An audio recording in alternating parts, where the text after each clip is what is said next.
राम राम राम राम राम राम राम राम राम नारायण नारायण। संबंध। अपने इष्ट के यजन पूजन द्वारा मनुष्यों की निष्ठा की पहचान किस प्रकार होती है, अब उसको आगे के चौथे श्लोक में बताते हैं। यजन्ते सात्विका देवान् यक्षरक्षांसि राजसाः प्रेतान् भूतगणाश्चान्ये यजन्ते तामसा जनाः। सात्विक मनुष्य देवताओं का पूजन करते हैं, राजस मनुष्य यक्षों और राक्षसों का, और दूसरे जो तामस मनुष्य हैं वे प्रेतों और भूत गणों का पूजन करते हैं। व्याख्या। यजन्ते सात्विका देवान्। सात्विक अर्थात दैवी संपत्ति वाले मनुष्य देवों का पूजन करते हैं।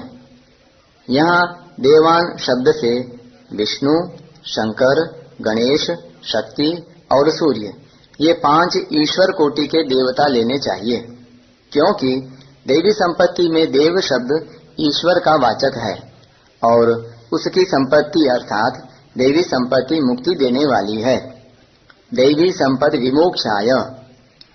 वह दैवी संपत्ति जिनमें प्रकट होती है, उन दैवी संपत्ति वाले साधकों की स्वाभाविक श्रद्धा की पहचान बताने के लिए यहाँ यजन्ते सात्विका देवान पद आए हैं।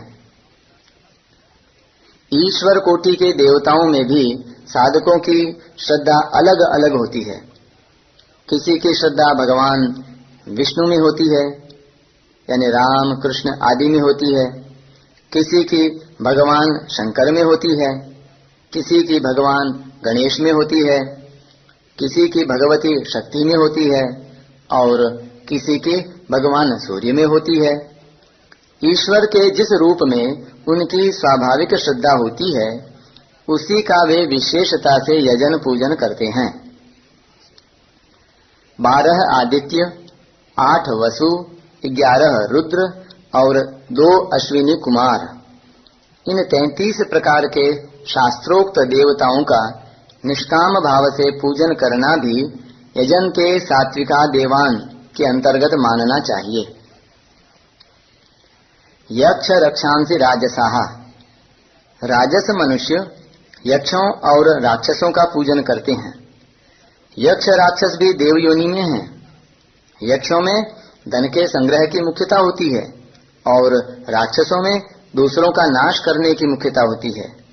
अपनी कामना पूर्ति के लिए और दूसरों का विनाश करने के लिए राजस मनुष्यों में यक्षों और राक्षसों का पूजन करने की प्रवृत्ति होती है। प्रेतान भूत गणाश्चान्ये यजन्ते तामसा जनाः। तामस मनुष्य प्रेतों तथा भूतों का पूजन करते हैं। जो मर गए हैं उन्हें प्रेत कहते हैं और जो भूत योनि में चले गए हैं उन्हें भूत कहते हैं। यहाँ प्रेत शब्द के अंतर्गत जो अपने पितर हैं उनको नहीं लेना चाहिए, क्योंकि जो अपना कर्तव्य समझकर निष्काम भाव से अपने अपने पितरों का पूजन करते हैं वे तामस नहीं कहलाएंगे, प्रत्युत सात्विक ही कहलाएंगे। अपने अपने पितरों के पूजन का भगवान ने निषेध नहीं किया है। पितॄन् यान्ति पितृव्रताः। तात्पर्य है कि जो पितरों का सकाम भाव से पूजन करते हैं कि पितर हमारी रक्षा करेंगे, अथवा हम जैसे पिता पितामह आदि के लिए श्राद्ध तर्पण आदि करते हैं, ऐसे ही हमारी कुल परंपरा वाले भी हमारे लिए श्राद्ध तर्पण आदि करेंगे, ऐसे भाव से पूजन करने वाले पितरों को प्राप्त होते हैं। परंतु अपने माता पिता, दादा दादी आदि पितरों का पूजन करने से पितरों को प्राप्त हो जाएंगे, यह बात नहीं है। जो पितृ ऋण से उऋण होना अपना कर्तव्य समझते हैं और इसीलिए अपना कर्तव्य समझकर निष्काम भाव से पितरों का पूजन करते हैं, वे पुरुष सात्विक हैं, राजस नहीं। पितृलोक को वे ही जाते हैं जो पितृव्रताः हैं, अर्थात जो पितरों को सर्वोपरि और अपना इष्ट मानते हैं तथा पितरों पर ही निष्ठा रखते हैं, ऐसे लोग पितृलोक को तो जा सकते हैं पर उससे आगे नहीं जा सकते।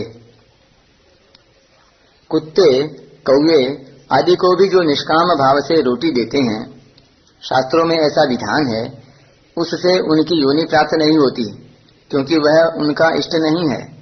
वे तो शास्त्र की आज्ञा के अनुसार चलते हैं। इसी प्रकार पितरों का श्राद्ध तर्पण आदि भी शास्त्र की आज्ञा के अनुसार निष्काम भाव पूर्वक करने से पितृयोनि प्राप्त नहीं हो जाती। शास्त्र या भगवान की आज्ञा मानकर करने से उनका उद्धार होगा। इसलिए निष्काम भाव से किए गए शास्त्र विहित नारायण बलि, गया श्राद्ध आदि प्रेत कर्मों को तामस नहीं मानना चाहिए, क्योंकि ये तो मृत प्राणी की सद्गति के लिए किए जाने वाले आवश्यक कर्म हैं, जिन्हें मरे हुए प्राणी के लिए शास्त्र के आज्ञानुसार हरेक को करना चाहिए। हम शास्त्र विहित यज्ञ आदि शुभ कर्म करते हैं तो उनमें पहले गणेश जी, नवग्रह, षोडश मातृका आदि का पूजन शास्त्र की आज्ञा के अनुसार निष्काम भाव से करते हैं। यह वास्तव में नवग्रह आदि का पूजन न होकर शास्त्र का ही पूजन आदर हुआ। जैसे स्त्री पति की सेवा करती है तो उसका कल्याण हो जाता है। विवाह तो हरेक पुरुष का हो सकता है, राक्षस का भी और असुर का भी, वे भी पति बन सकते हैं, परंतु वास्तव में कल्याण पति की सेवा से नहीं होता, प्रत्युत पति की सेवा करना, पातिव्रत धर्म का पालन करना ऋषि, शास्त्र, भगवान की आज्ञा है। इसलिए इनकी आज्ञा के पालन से ही कल्याण होता है। देवता आदि के पूजन से पूजक की गति यानी पूजा करने वाले की गति वैसी ही होगी, यह बताने के लिए यहाँ यजन्ते पद नहीं आया है। अर्जुन ने शास्त्र विधि का त्याग करके श्रद्धा पूर्वक यजन पूजन करने वालों की निष्ठा पूछी थी, अतः अपने अपने इष्ट यानी पूज्य के अनुसार पूजकों की निष्ठा श्रद्धा होती है। इसकी पहचान बताने के लिए ही यजन्ते पद आया है। परिशिष्ट भाव, देवताओं का पूजन करने वाले सात्विक मनुष्य शरीर छूटने पर देवताओं को प्राप्त होते हैं। यक्ष राक्षसों का पूजन करने वाले राजस मनुष्य यक्ष राक्षसों को प्राप्त होते हैं और भूत प्रेतों का पूजन करने वाले तामस मनुष्य भूत प्रेतों को प्राप्त होते हैं। गीता में यज्ञ शब्द बहुत व्यापक है, जिसके अंतर्गत यज्ञ, दान, तप, व्रत आदि संपूर्ण कर्तव्य कर्म आ जाते हैं। अतः यहाँ भी यजन्ते पद के अंतर्गत संपूर्ण कर्तव्य कर्मों को लेना चाहिए, जिनमें यज्ञ मुख्य है।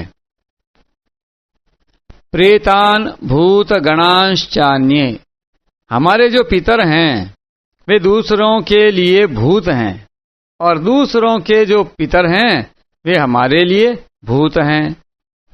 पितरों का पूजन करना तामस नहीं है, पर भूतों का पूजन करना तामस है।